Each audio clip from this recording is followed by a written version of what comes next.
বন্ধুরা দেখতে পাচ্ছেন ইউএস বাংলার আন্ডারে থাকা স্কাই আপ একটি এয়ারলাইন্স যেটি এখন টেকসিওয়েতে আছে, রানওয়ের দিকে যাচ্ছে। কিন্তু এই ভিডিওতে দেখবেন ইউএস বাংলার আন্ডারে থাকে আরেকটি এয়ারক্রাফট যেটির নাম হচ্ছে গিয়ে বিবিএন। এই যে দেখতে পাচ্ছেন বন্ধুরা, এয়ারক্রাফটটি ল্যান্ড করতেছে। বিবিএন এটি মূলত ইন্দোনেশিয়ান একটা কোম্পানি বিমান ছিল, যেটি বর্তমানে ইউএস বাংলার হয়েই সার্ভিস দিয়ে যাচ্ছে বাংলাদেশে।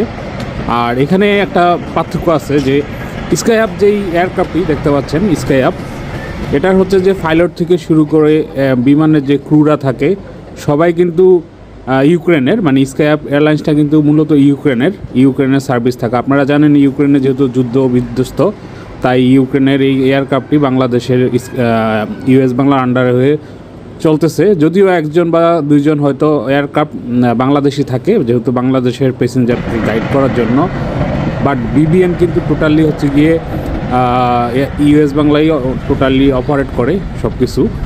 আর স্কাই অ্যাপটা হচ্ছে যে ওদেরই সব কিছু থাকে, জাস্ট ইউএস বাংলার হয়ে তারা সার্ভিসটা দিচ্ছে আর কি। এরকম দেখতে পাচ্ছেন স্কাই অ্যাপ যে এয়ারলাইন্সটি সেটি চলে যাচ্ছে টেক অফ করার জন্য। অলরেডি এখনই হয়তো ফ্লাই করবে বিমানটি।